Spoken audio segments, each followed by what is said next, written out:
আমাদের গ্রামের উত্তর পাড়ায় একটা পুরনো ডোবা আছে। পানি সবসময় কালচে। বড়রা বলে সন্ধ্যার পর কেউ যদি নিজের নাম শুনে সাড়া দেয় সে আর মানুষ থাকে না।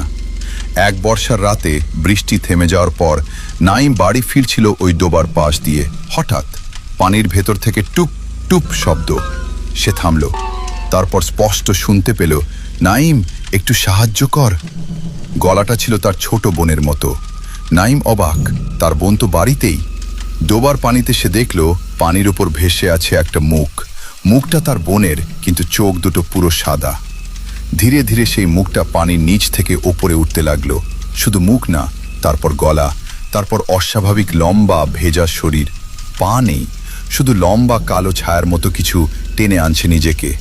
নাইম চিৎকার করে। পরদিন সকালে ডোবার পাশে তার ল্যাশ পাওয়া গেল।